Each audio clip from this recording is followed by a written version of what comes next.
Muy bien. Rafa Morales, presidente de la Asociación de la Hermandad. A ti y a toda la asociación, la Junta Directiva, a Pepe Montes, a la vicepresidenta, a todas las personas que habéis tenido bien organizar este encuentro para hablar de algo tan importante como es el hecho ocurrido en la hermandad en febrero del año 37. De verdad que es loable el trabajo que estáis haciendo por mantener viva ese hecho histórico, y de ahí también nuestro reconocimiento a vuestro trabajo y a todas las personas que estáis dedicando vuestro tiempo a esta noble causa, que es dar a conocer todo cuanto ocurrió en aquel mes de nuestra historia. Quiero agradecer la presencia del secretario de Estado de la Memoria Democrática, Fernando Martínez. Querido Fernando, muchísimas gracias por estar aquí. Sabemos que es de tu competencia, pero también sabemos de todo el trabajo que previamente has hecho en tu trabajo como catedrático, investigador de la historia de nuestro entorno.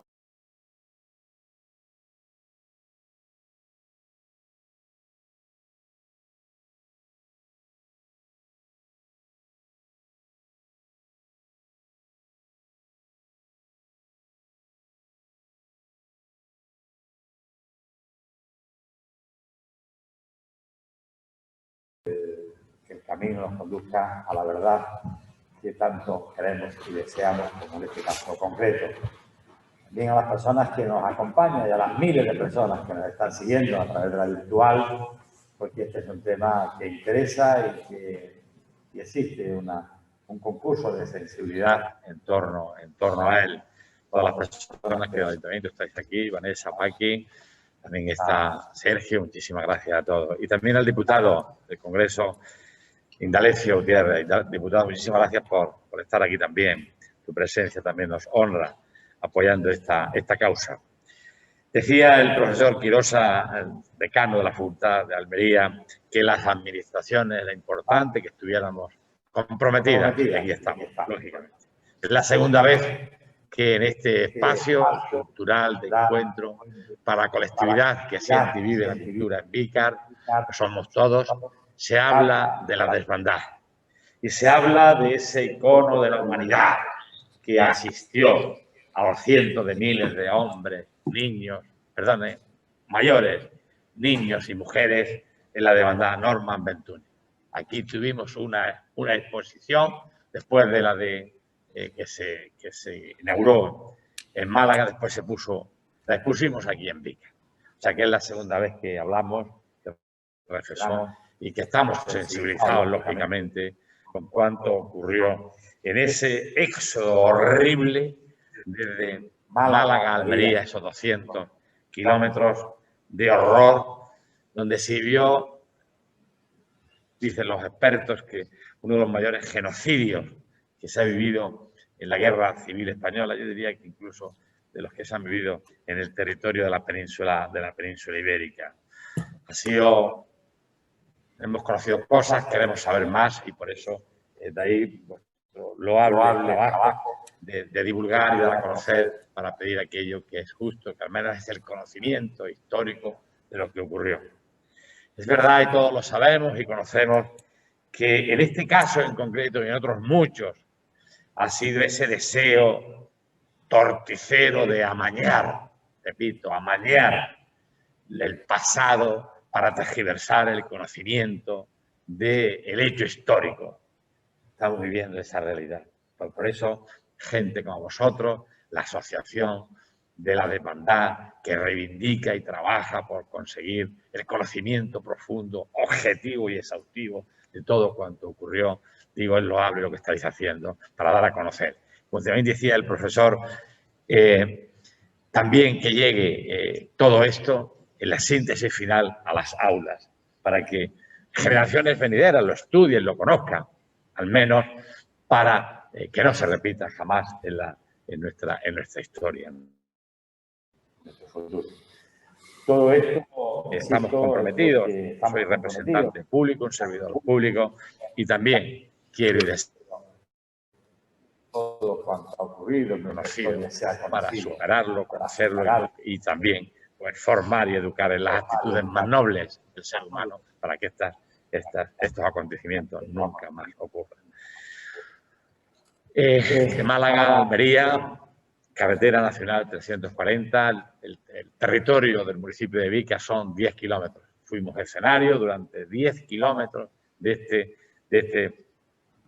horrible, de esta tragedia, de este éxodo, de este genocidio que vivió los ciudadanos de una parte de la población de Málaga en ese deseo de libertad y de vida para llegar a Almería.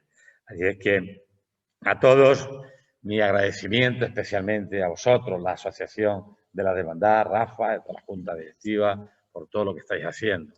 A las administraciones públicas, lógicamente, Fernando, una vez más, gracias y enhorabuena por todo cuanto estéis haciendo para que esto que tantas personas de bien en nuestro país quieren y desean, pues dais el cauce necesario para poder conseguir ese objetivo, al menos de dignificar a los seres humanos que fueron protagonistas de esta situación tan lamentable, en ese tránsito itinerante, en ese éxodo de la carretera a la muerte que le llamamos la 340. Todas las personas que nos acompañáis y que nos estáis siguiendo, enhorabuena y gracias por esto. La parte en Vicar, única y exclusivamente, deciros que aquí estamos generosamente para ofrecer lo que tenemos y lo que somos para ir en los seres humanos, en beneficio de los seres humanos, para que nuestro futuro nunca más repita la historia vivida, esta historia negra que estamos analizando y estudiando para que nunca más se vuelva a repetir. Nada más que los días que estéis aquí en Almería y aquí en este entorno de Vícar, pues os sintáis como casa, porque esta también es vuestra casa. Muchísimas gracias a todos. Muchísimas gracias.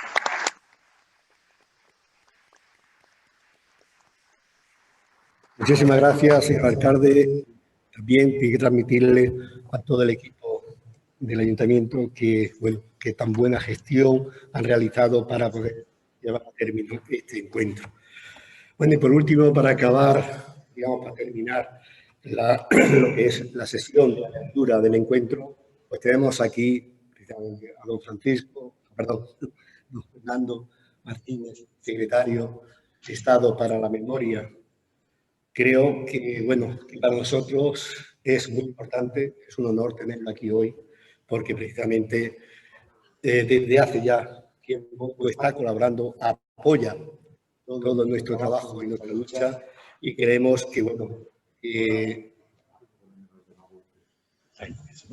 entonces, efectivamente, pues él nos va a dirigir también la palabra de salutación, más nos va a hablar de las líneas generales de la ley de memoria, que es precisamente el impulsor de la misma, que trae bastantes novedades y, por tanto, yo creo que debemos conocer esas líneas maestras, porque en definitiva esa ley va a seguir o va a apoyar todo nuestro trabajo, porque todavía tenemos que seguir muchos años trabajando con la memoria.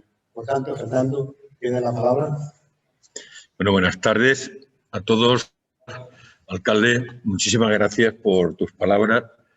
Muchísimas gracias por acogernos a este encuentro internacional sobre la desbandada en este pueblo, en esta villa de Vícar, que siempre se ha distinguido por el apoyo a todo tipo de actividades culturales, sobre todo a todo tipo de actividades que hagan posible el progreso de los pueblos, de las ciudades. Muchísimas gracias a todo tu equipo por la organización y muchísimas gracias especialmente a los organizadores de este encuentro. Muchísimas gracias porque venís trabajando a lo largo de mucho tiempo. es la primera vez que lo hacéis, en muchísimo tiempo. Habéis hecho ese recorrido en bastantes ocasiones y lo vais a seguir haciendo. Recordar lo que supuso, en este caso, el tránsito de Málaga hasta Almería, en esa carretera de la muerte, impulsar las investigaciones, hacer posible que la ciudadanía se conciencie de qué es lo que ocurrió con esta huida, este éxodo masivo desde Málaga a Almería y a partir de ahí la diáspora por toda la España republicana a partir del 37, es algo que lo habéis impulsado junto con investigadores, investigadoras de las universidades de Málaga, Almería, también de Granada. Conocemos ya las investigaciones que se han realizado y, desde luego, deciros que el Gobierno de España va a seguir apoyando de una manera especial estos senderos, va a seguir apoyando este acontecimiento, va a seguir incluso la catapulta. Quiero daros una primicia, en primer lugar, porque ayer tuve la oportunidad de hacerlo público en el Congreso de los Diputados y hoy quiero divulgarlo en esta sesión. Desde el Gobierno de España hemos decidido, en la Secretaría de Memoria Democrática, hemos decidido impulsar una gran exposición sobre la desnudez. Una gran exposición que la vamos a llevar a cabo el próximo año. Estamos hablando ya con investigadoras e investigadores para que formen parte de ese comité científico que va a hacer posible esa gran exposición que, desde luego, tendrá su expresión en Málaga, lógicamente, y que desde allí tendrá un carácter itinerante, no solamente por ciudades y pueblos de España, sino también tenemos pendientes de ubicarla en algún que otro, una ciudad importante de Europa e incluso, si es posible, de América. Muchísimas gracias, por tanto, por invitarme a estar con vosotros esta tarde y, sobre todo, también quiero agradecer las palabras, las reflexiones del profesor Quirosa, que son unas reflexiones que siempre con el profesor Quirosa se aprende, porque fue de los pioneros en estos estudios sobre la guerra civil y, evidentemente, este es uno de los acontecimientos claves fundamentales que marca la historia de lo que es la Andalucía oriental, pero no solamente la Andalucía oriental, de toda la España republicana y del exilio. En mis estudios, en nuestros estudios, aquí está también Rafael Colomina, Héctor está Juan Francisco Colomina. En los estudios que hemos hecho sobre el exilio nos hemos encontrado a muchísima gente que hizo el Camino de la Desnudez. Muchísima gente. Muchísima gente, mucha gente de Cádiz, de Sevilla, que llegaron a Málaga, que estuvieron refugiados allí y que luego hicieron el camino hasta Almería. Después de Almería fueron hacia Murcia y encontramos gente en Barcelona, nos encontramos gente en Gerona y de ahí la salida al exilio. Muchísimas gracias, profesor Quirosa, por tus reflexiones, que siempre has estado también trabajando investigando, por dar un mayor conocimiento a estos acontecimientos tan luctuosos, pero estos acontecimientos que de alguna manera nos explican de una manera clarividente el por qué la gente tenía que huir, por qué la gente se produce el éxodo. Como muy bien ha dicho el profesor Quirosa y lo habéis recordado, estamos ante la primera gran huida, éxodo de masas antes de la Segunda Guerra Mundial. Que hablemos de 100.000 o más personas que hacen el camino de Málaga a Almería. Que no todas parten de Málaga, hay muchísima gente que incorpora durante ese trayecto de todos los pueblos malagueños, pero de los pueblos granadinos y también de los de Almería, huyendo de la posible llegada de las tropas franquistas. Por tanto, muchísimas gracias a todos los que habéis intervenido en la presentación, a los organizadores.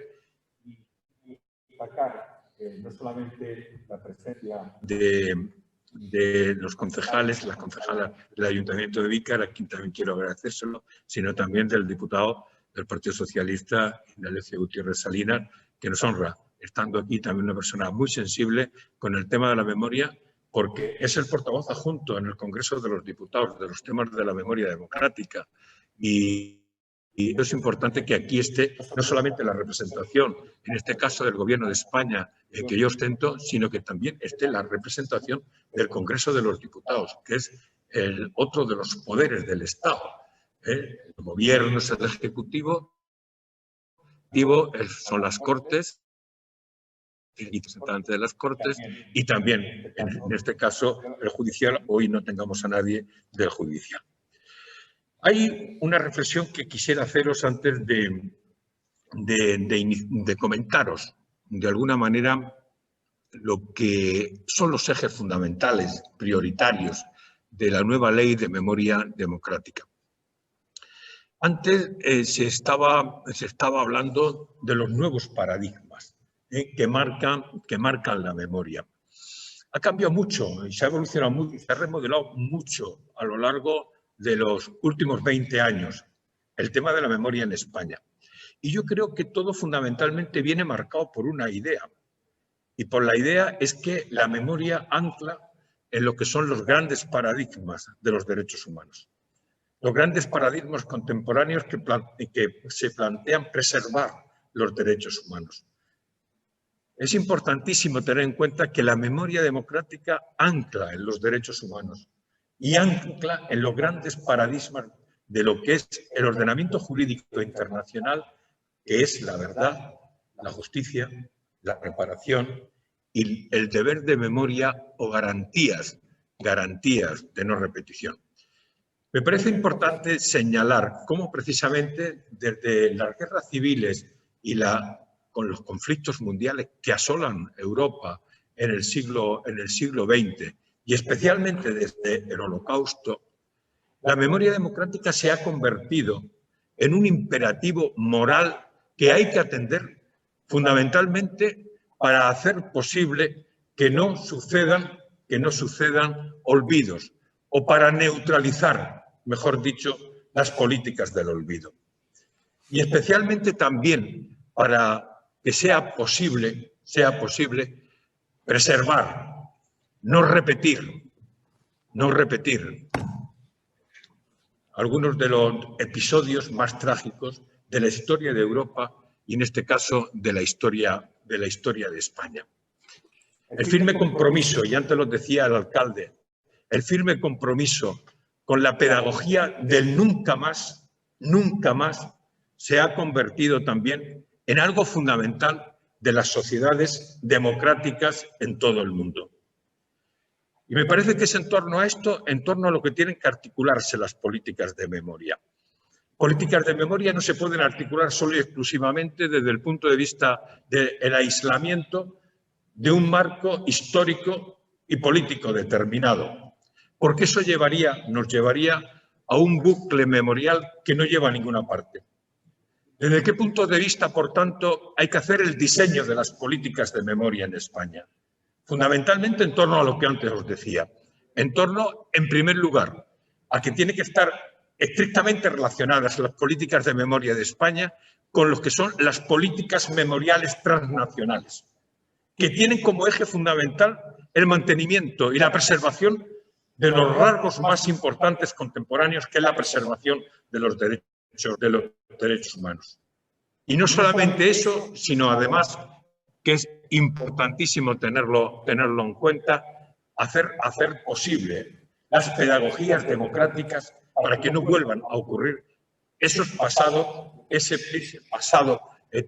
tétrico en algunas ocasiones, ese pasado que se vivió no solamente en España, sino también en Europa, o los peores episodios de ese pasado.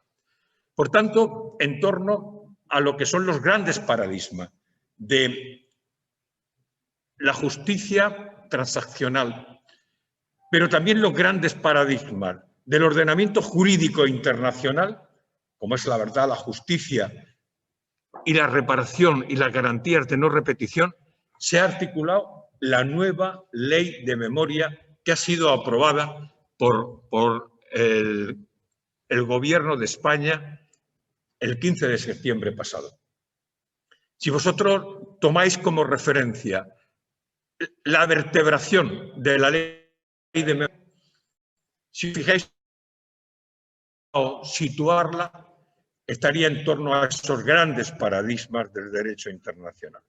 En primer lugar, nosotros acometemos una, podemos decir, modificación de la ley del año 7 e incluso una transformación profunda de esa ley, entre otras cosas, por los requerimientos internacionales que los organismos internacionales humanitarios han venido situando al Gobierno de España a lo largo de bastantes años. Por lo tanto, esas recomendaciones, esos requerimientos han hecho posible, es decir, el entroncar con la idea de la memoria a escala internacional y con los derechos humanos a escala internacional, han hecho posible la articulación de esta ley.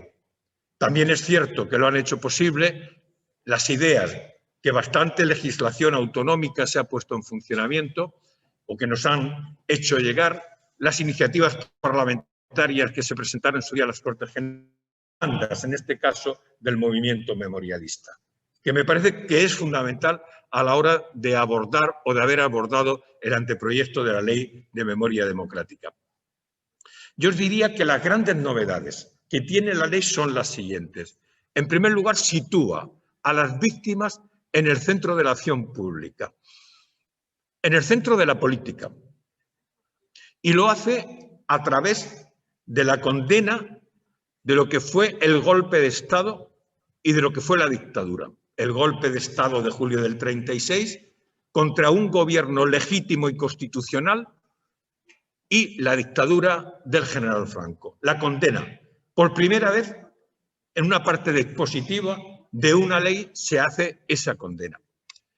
Por lo tanto, tiene mucho que ver, muchísimo que ver con poner a las víctimas de ese golpe y de la dictadura en el centro de la acción política. En segundo lugar, porque esta ley no solamente declara ilegítimos lo que son los tribunales de excepción franquistas, sino que también lanza una gran novedad. Y la gran novedad es la nulidad de las sentencias y las condenas de los tribunales de excepción. Estoy hablando de consejos de guerra, estoy hablando de tribunales de responsabilidades políticas, estoy hablando de lo que fue el Tribunal Especial de Represión de Masonería y Comunismo, estoy hablando del Tribunal de Orden Público, etcétera, etcétera. Por tanto, la nulidad de lo que son las condenas y las sentencias, que eso es una gran reclamación que habéis venido planteando el movimiento memorialista y que se ha venido planteando a lo largo de estos últimos 13 años. Y hay una segunda novedad que es importante. Aquí vais a tener una ponencia en torno a la desbandada y las mujeres. Las mujeres van a ocupar un papel trascendental a lo largo de la ley. Un papel también transversal porque van a estar presentes a lo largo de la ley. Su papel de agencia como de la política, como también en el punto de vista cultural y del punto de vista intelectual, pero también del punto de vista de la represión que sufrieron las mujeres. Una represión que no solamente es una represión política, sino una represión por ser esposas, madres, hijas de hombres que estaban vinculados con los partidos de izquierda. Pero también tienen otra represión, que es una represión específica, por ser mujeres. Por lo tanto, el tema, las mujeres tienen un papel trascendental, pero también, como decía antes, transversal a lo largo de toda la ley. Y en tercer lugar, hay una cuestión también muy importante. Hay un reconocimiento explícito del movimiento memorialista. Un reconocimiento por todo lo que ha supuesto su intervención, sus reivindicaciones, especialmente desde finales del siglo XX y especialmente también a lo largo de todo el siglo XXI. Se va a crear un Consejo General de la Memoria donde va a haber la participación y la representación del movimiento memorialista, del movimiento asociativo de la memoria. ¿Y cuáles son las novedades en torno a los paradigmas de verdad, justicia, reparación y garantías de no repetición o deber de memoria? En relación con la verdad, que es algo que aquí estáis trabajando. Estáis trabajando por conocer la verdad de lo que pasó en relación con la desbandada, de la represión que se produjo, de las desapariciones que todavía no se conocen dónde pueden estar depositados los cadáveres que murieron. De todo ese proceso que ya hay bastantes investigaciones realizadas, pero que vais a seguir impulsando, el tema de la verdad para nosotros es fundamental, pero es algo que de alguna manera el Estado tiene que tomar parte muy directa. No es una cuestión solamente de las asociaciones, es una cuestión del Estado. Y aquí nos preocupa muchísimo la situación que tienen las fosas comunes en España. Porque hasta ahora lo que ha sido las exhumaciones de las fosas ha correspondido especialmente a los familiares y a las asociaciones. Sin embargo, la gran reivindicación y lo que lo plantean los organismos internacionales humanitarios es que lo lidere el Estado. Esta ley plantea clara y abiertamente que quien va a liderar los procesos de exhumaciones va a ser el Estado. Y cuando hablo del Estado, estoy hablando de las entidades locales, estoy hablando de las comunidades autónomas y estoy hablando del liderazgo de la Administración General del Estado, que en este caso representa el Ministerio de la Presidencia, Relaciones con las Cortes y de Memoria Democrática. Por tanto, a partir de que se apruebe la ley, directamente el Estado lo lidera. Lo han planteado los organismos internacionales humanitarios, pero lo ha planteado también el movimiento memorialista. ¿Y qué vamos a hacer? Pues lo estamos haciendo ya. En primer lugar, un plan de choque de exhumaciones. En este momento se sacó una línea de subvenciones para que tanto las asociaciones como otro tipo de entidades sin ánimo de lucro, especialmente universidades, OPIs, etcétera, el proceso de exhumaciones, pero también otro tipo de proyectos de investigación, otro tipo de congresos, jornadas como esta, etcétera. Espero que dentro de unos 15 o 20 días podamos fallar ya esas subvenciones. Pero el 60% de esas subvenciones están destinadas a exhumaciones. En segundo lugar, en relación con los ayuntamientos, hemos llegado a un acuerdo con la Federación Española de Municipios y Provincias para que los ayuntamientos planteen también las exhumaciones que pueda haber en sus municipios. Con lo cual, estamos dedicando prácticamente más de 1 millón y pico, más de 1.100.000 euros para exhumaciones en este plan de choque. Y paralelamente vamos a tener una segunda fase. La segunda fase es que estamos haciendo un plan cuatrienal de fosas. Un plan cuatrienal de exhumación de fosas. ¿Eso qué quiere decir? Quiere decir que ahí va a tener directamente el liderazgo del Estado. Y quiere decir que vamos a tratar de abordar esas exhumaciones. Pero también creo que tengo que decir lo siguiente. Cuando hablamos de desaparecidos y de gente que pueda haber, siempre tomamos como referencia un número, 114.000, ¿recordáis ese número? Hay 114.000 personas en las fosas y tal. Yo digo que los hubo. Hubo 114.000 o incluso más. Lo que ocurre es que en este momento difícilmente se pueden recuperar. ¿Y por qué digo que difícilmente se pueden recuperar? Porque ya hay bastantes de esas fosas que no existen. De esas fosas que existieron que no existen.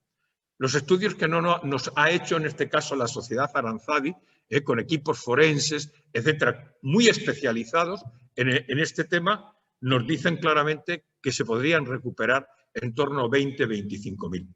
Fosas que no existen porque han pasado 80 años y muchas veces estaban junto a ríos, se hicieron carreteras o estaban en cementerios y aquello lo llevaron al osario común o hicieron por encima de esas fosas comunes se ubicaron nichos o que son columbarios, muy difícil. Se exhumaron aquellas fosas sin decírselo a los familiares y sin el consentimiento de los familiares y se los llevaron, esos cuerpos de republicanos y republicanas se la llevaron al Valle de los Caídos.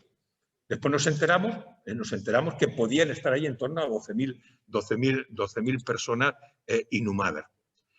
Después se han hecho durante la transición exhumaciones, al principio de la transición y luego especialmente a partir del año 2000 hasta la actualidad.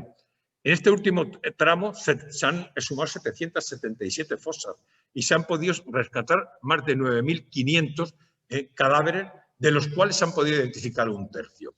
Estamos, por tanto, en un umbral que en un plan cuatrienal, en 4 años, podríamos abordar definitivamente el tema de las fosas en España, la exhumación de las fosas en España. Y junto con eso hay otra reivindicación que siempre ha planteado el movimiento memorialista, y no es otra cosa que la creación de un banco nacional de ADN para la identificación genética, algo que es fundamental. Va incluido en este mismo presupuesto, va incluido en la ley. Y después algo que es muy importante para la investigación, para el conocimiento de la verdad, y es la preservación de los documentos de la guerra civil y de la dictadura.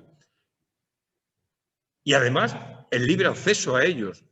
Y además, si hay obstáculos, poder removerlos, como en este caso podría ser la Ley de Secretos Oficiales, que se plantea su remoción. Ahí hay elementos, por tanto, del conocimiento de la verdad que están muy directamente vinculados con lo que es vuestro trabajo, con lo que es vuestra investigación sobre la desbandada. Hay una segunda cuestión que es la justicia. Hay un primer elemento, un primer artículo cuando hablamos de justicia. Se garantiza el derecho a la investigación de las violaciones de los derechos humanos durante la guerra civil y la dictadura. Se garantiza el derecho de investigación. Eso es muy importante y nunca había aparecido en una ley. En segundo lugar, se plantea algo que para que se pueda ver el análisis desde la justicia, y es que esta ley se va a interpretar de acuerdo con los tratados internacionales de derechos humanos ratificados por España. Eso es muy importante, además lo tenemos como uno de los principios. ¿Eso qué quiere decir? Se quiere decir claramente que todos los tratados internacionales de derechos humanos ratificados por España priman sobre cualquier legislación ordinaria española. Así está establecido. Y por lo tanto la ley se interpretará desde ese punto de vista. Tercera cuestión, se va a crear una Fiscalía Especial de Sala. Y eso es muy importante. ¿Por qué? Porque todas las demandas que se quieran plantear sobre violaciones de derechos humanos se van a canalizar a través de la Fiscalía, que estará en Madrid, pero estará en todas las audiencias provinciales. Demandas que si el fiscal considera que es delito, lo elevará al juzgado oportuno y pertinente. Aquí, por ejemplo, nos podemos encontrar la situación siguiente. Sabéis que hay un hecho jurídico de la justicia universal que se han acogido bastantes personas en España, familiares de víctimas de la guerra y de la dictadura, a la llamada querella argentina. ¿Conocéis el tema? Bueno, pues ahora no hay que ir a la querella argentina. Directamente se puede plantear a la Fiscalía de Memoria Democrática y Derechos Humanos. Quien quiera seguir yendo a la justicia internacional universal, que vaya. Pero esa vía se abre directamente aquí. La reparación. Yo digo una cosa en relación con la reparación. Todas las reparaciones que hagamos son pocas. ¿Por qué? Porque las víctimas de los vencedores de la guerra fueron reparadas a lo largo de 40 años. Reparadas económicamente, reparadas simbólicamente, reparadas a través de estudios, eso como fue la causa general. Y sobre todo, todos los años tenían un día para recordar a esas víctimas. Y mientras tanto, las víctimas de los republicanos, los que habían luchado para el régimen constitucional, esas estaban invisibilizadas, estaban criminalizadas y esas víctimas también estaban estigmatizadas como rojos y rojas. Daos cuenta el tratamiento asimétrico de las víctimas.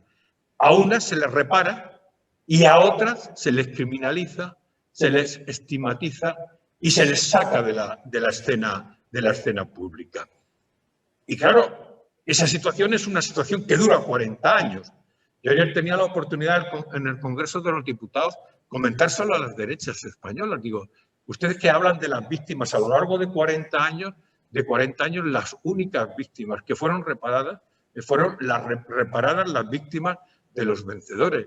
Sin embargo, las víctimas de los vencidos, las que lucharon por mantener un régimen constitucional, el régimen de la Segunda República, esas fueron criminalizadas y de ustedes esas ya se han olvidado.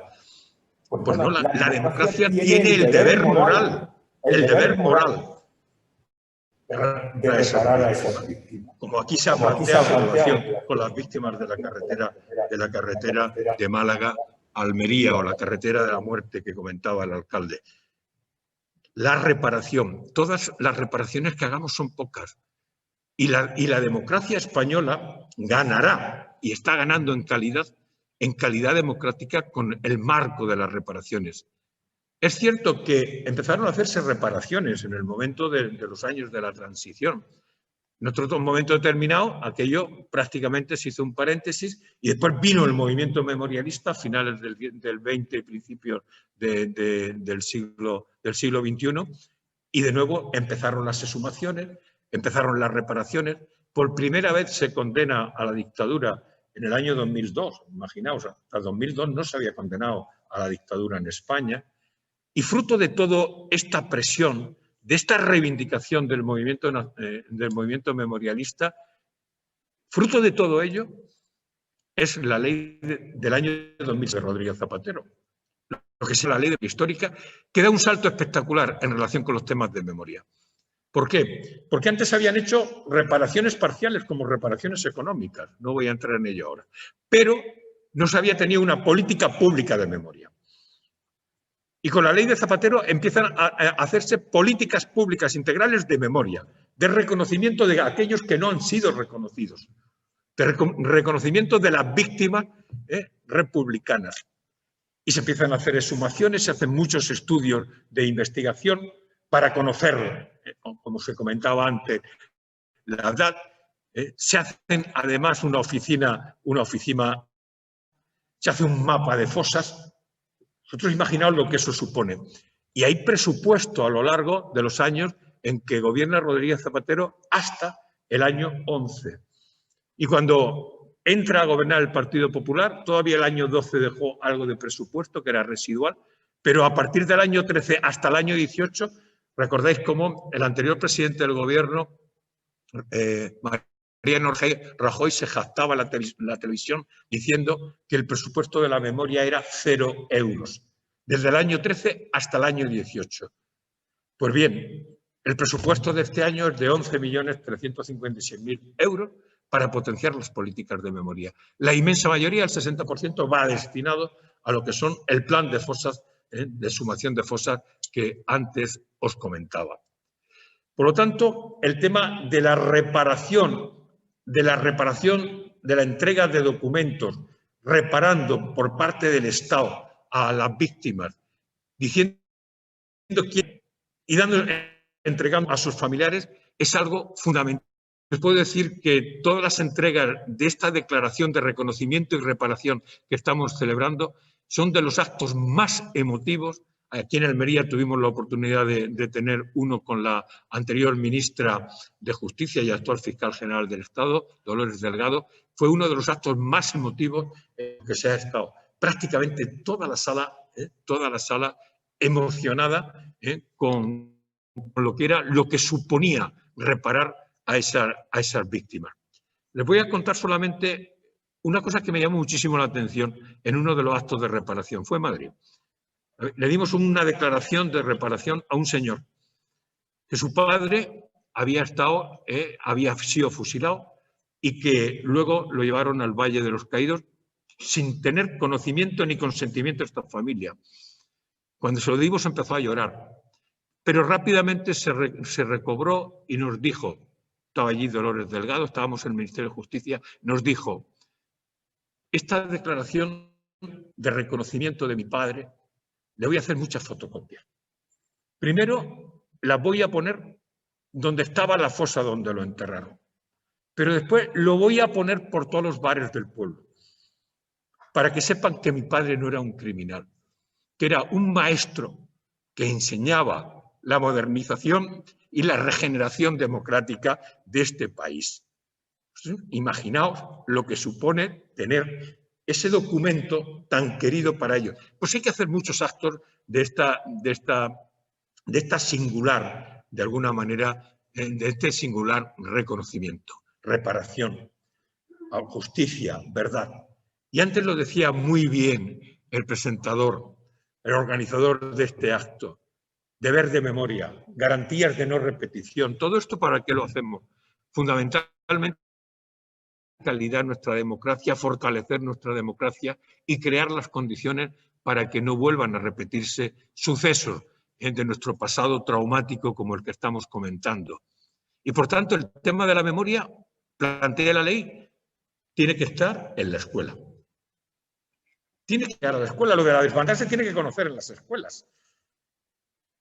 Y se tiene que ver en la ESO, se tiene que ver en el bachillerato y se tiene que ver también en los planes iniciales de formación del profesorado, para que lo puedan llevar a las escuelas y a los institutos. Y también, evidentemente, todos los que hagan una oposición tendrán que conocer el tema de la memoria, porque va a ir en los procesos selectivos. Un tema que realmente no va en los procesos selectivos, ahora tendrá que ir. Que todos los funcionarios conozcan perfectamente qué es la memoria. También se plantea algo tan importante como la creación de lugares de memoria. Aquí a lo largo de la carretera hay distintos lugares de memoria, que evidentemente habrá hitos de esos senderos, de ese gran sendero de la memoria que es la carretera. Habrá que ir señalándolo porque es uno de los acontecimientos más importantes, no solo de la historia de España, sino también de la historia europea. Vamos a resignificar el Valle de los Caídos, lógicamente, para que no tenga un relato franquista, sino que tenga un relato democrático. Vamos a resignificar el Valle de los Caídos y vamos a hacer posible, si técnicamente se puede, entregarle los cadáveres a aquellos familiares que lo demanden. Ahora tenemos 54 o 55 demandas que, de una manera, podemos decir, más pronto que tarde, pues vamos a intentar localizarlos, a ver si es posible localizarlos para entregárselo a sus familiares. También se van a retirar todos aquellos elementos que sean contrarios a la memoria democrática, o se van a retirar los títulos, suprimir los títulos nobiliarios que el franquismo, que Franco otorgó, principalmente aquellos que participaron en el golpe o fueron dirigentes máximos de la dictadura. O, por ejemplo, también esta ley contempla algo tan importante como un sistema sancionador. La ley de 2007 no tenía, algunos pueblos se siguen llamando todavía con nombres de los golpistas. Y eso no se puede consentir. Y eso evidentemente va a desaparecer. Y quien no lo haga, pues evidentemente será sancionado. Hay multas de 200 euros hasta 150.000 euros. Nadie puede romper una lápida de un lugar de memoria. Nadie puede de ninguna manera destruir un lugar de memoria. Todo eso será sancionado. Que hasta ahora pues no es sancionado. Se pintan de rojo las estatuas de Largo Caballero o de Indalecio Prieto en Madrid, no pasa nada. O no, tampoco se les coge, pero tendremos que sancionar en el momento en que ese tipo de cosas llegue a nuestro conocimiento. O se rompe la placa aquí, o se deteriora la placa del monumento a las víctimas almerienses en el campo de exterminio nazi de Mauthausen y no pasa nada. Todo eso, evidentemente, va a tener su sanción. Y se plantea también algo que nos parece importante. En una sociedad democrática no puede haber fundaciones que hagan apología del franquismo. Es otra de las grandes demandas. No puede haber una asociación o una fundación que haga apología del franquismo. Bueno, como veis, la ley recoge los grandes paradigmas de los derechos humanos. La ley fundamentalmente lo que quiere es reparar las injusticias heredadas del pasado. La ley lo que quiere fundamentalmente es profundizar en la democracia y darle más calidad a la democracia. La ley pretende fundamentalmente el conocimiento de la verdad, de la justicia, de la reparación, y tiene el Estado, en este caso, junto con toda la sociedad, un deber de memoria. porque sí que quiero deciros una cosa, esto es un deber moral que tiene la sociedad española y que tiene la política española. Conocer precisamente qué es lo que ocurrió es fundamental para evitar cometer los errores del pasado. Y termino diciendo algo que me parece muy importante. Lo decía al principio, neutralizar las políticas del olvido. ¿Y sabéis por qué hay que neutralizar las políticas del olvido?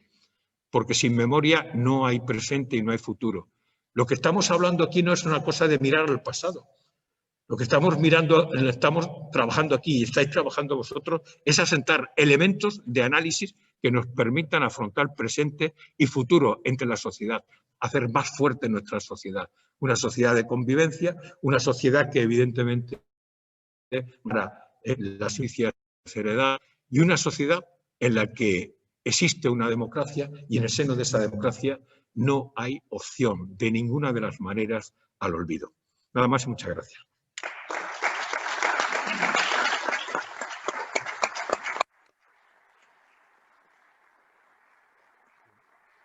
Muchas gracias, Fernando. Es un placer tenerte aquí, sobre todo para el tema memorialista, cómo impulsas, cómo potencia, en fin. Entendemos que, o sea, estamos realmente, pues, no sé, muy orgullosos de tenerte y conocer, pues, las líneas actuales por donde va la política de memoria en este país. Muchas gracias, Fernando. Muchísimas gracias. A continuación, íbamos a tener unos minutos de preguntas de algunos espectadores, vaya, de alguien de aquí de la sala o virtual, pero lo cierto es que nos estamos comiendo bastante el tiempo. Soy 25 y vamos a tener una pausa pequeña para iniciar la conferencia inaugural del encuentro. Por tanto, si hay alguna 5 o 10 minutos, pues si no, pasamos a la... La tuya. Hay preguntas. Chat.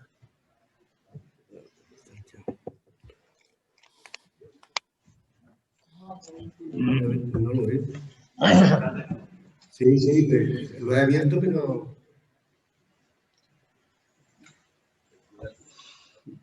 Aquí no. Habla tú. Sí. También mi pregunta a Fernando, que acaba de decir que en 2002 se condenó la dictadura. ¿De quién hizo esa condena y dónde? También pregunta José Gerardo de los Puestos si el franquismo queda condenado a partir del anteproyecto de ley de memoria histórica de septiembre pasado. Vamos a ver, la primera vez que se condena la violación de los derechos humanos durante la Guerra Civil y el franquismo y la dictadura se produce en la Comisión Constitucional el 20 de noviembre de 2002, no 2012, 2002, la primera vez, y después en un pleno. Por lo tanto, es la primera vez que ocurre. Lógicamente, en la ley, si vosotros leéis el preámbulo y la exposición de motivos del año 7, hay una condena del franquismo en lo que es la parte de exposición de motivos. La condena en el año 7, la ley que impulsa Rodríguez Zapatero. ¿Qué es lo que plantea esta ley? Esta ley, además de la condena del fascismo, de todo lo que es la apología del franquismo, etcétera, esta ley lo que hace es llevar la condena y el repudio de la exposición de motivos a una parte dispositiva. Y cuando alguien lea esta ley, cuando salga, después de la tramitación parlamentaria, se encontrará cuáles son la finalidad y los objetivos fundamentales de la ley. Y hay 3 puntos. El primer punto está en función de por qué se llama memoria democrática, a todo lo que han sido las luchas individuales y colectivas en pro de los derechos, las libertades fundamentales de la democracia, la lucha por la democracia a lo largo de la historia contemporánea. El segundo es la reparación y de todo lo que son la represión que se produce durante la guerra y la dictadura del franquismo. Y el tercer elemento clave del objetivo y de la finalidad de la ley no es otra cosa que el repudio del golpe militar y además de la dictadura franquista. Por lo tanto, ese es el salto tan importante que se da en relación con otra normativa existente con anterioridad. Yo creo que de esa manera queda perfectamente claro cuáles son las posiciones. Y además se hace un análisis en la exposición de motivos claramente de cuáles han sido las condenas que se han producido, entre otras cosas, por la Asamblea Parlamentaria del Consejo de Europa del año 2006 y cuáles fueron los crímenes cometidos por la dictadura franquista. Y un detalle, por lo tanto, todo eso queda recogido en la ley para todos aquellos que quieran en el momento en que ya pueda tener la tramitación y aprobarse en el Boletín Oficial del Estado, quieran profundizar en ella. ¿Alguna pregunta más en el chat? No aparece más ahora mismo. Ahí la sala. Sí, por aquí. Víctor Hernández. Bueno, antes de nada quería felicitar un poquillo más tarde y la verdad me gusta mucho. Muchas gracias por venir.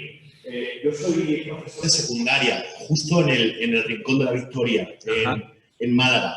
De hecho, organizamos, siempre que pasa la desbandada, organizamos un acto en el mismo instituto. Vienen supervivientes, viene Rafa, un poco le contamos a la gente, a los chavales, lo que ha pasado. Y ha sido muy curioso porque en esa comarca cada año nos estamos dando cuenta que tenemos muchos alumnos, muchas alumnas que sus abuelos y sus abuelas la hicieron y se han enterado porque lo han comentado en casa. De hecho, tenemos esta historia de que se han enterado años después, se han roto a llorar y les han contado toda la historia y un poco se está recomponiendo de aquella manera. Y yo, simplemente por la responsabilidad política que tiene usted, le quería trasladar una propuesta que ha tenido un niño, un chaval que su abuelo, un padre, tuvo que hacer la desbandada. Y dice, profe, ¿por qué no hacen de esto una festividad, igual que tenemos en el barrio del Palo la festividad de la Virgen del Carmen, porque los abuelos fueron pescadores y significa algo para nosotros? Dice, esto tiene que ser una festividad donde nosotros conmemoremos también, porque no festivamente, pero también de una manera memorialista, este tema. Entonces, es algo quizá tan pedestre, tan sencillo, pero al mismo tiempo tan bonito, que una propuesta de un niño, de su abuelo, su bisabuelo, tuvo que hacer la desbandada. Pues un poco yo me veía en la obligación moral de trasladarse. Y muchas gracias. Bueno, muchísimas gracias por difundir esa idea.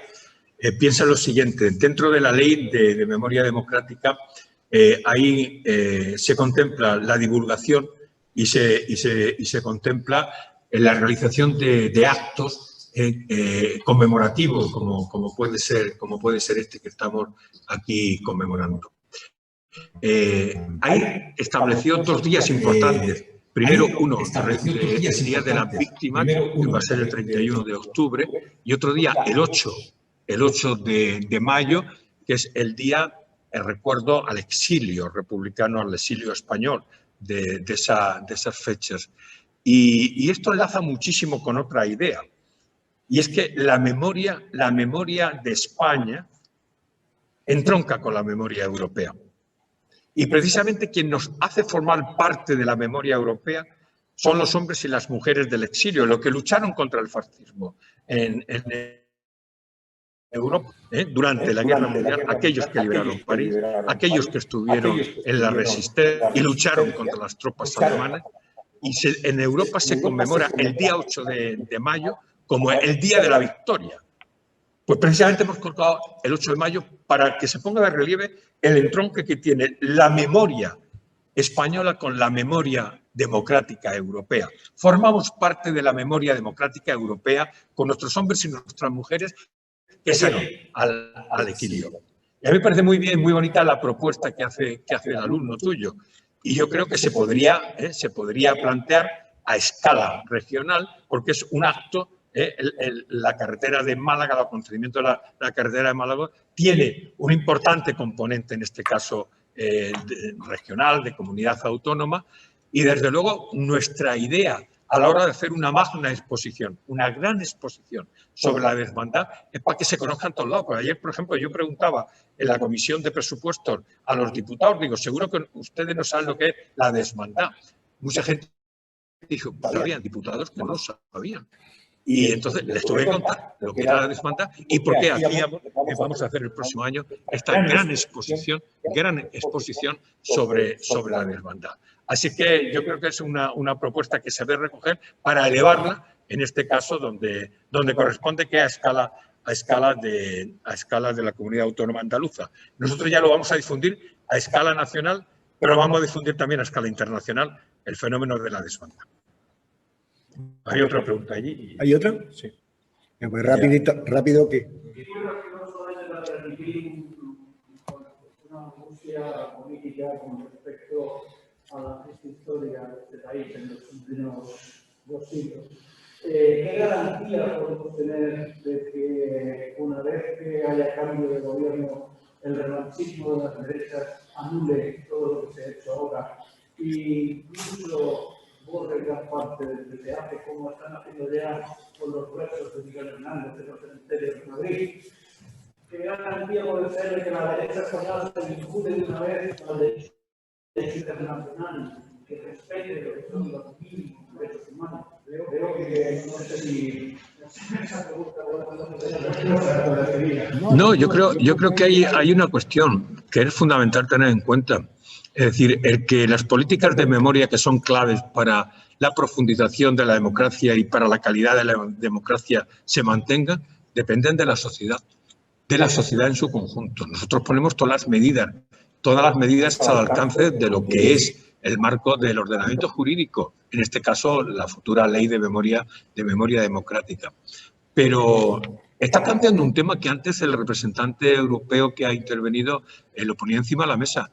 Estamos asistiendo a la emergencia de lo que son los planteamientos neofascistas en Europa y en España.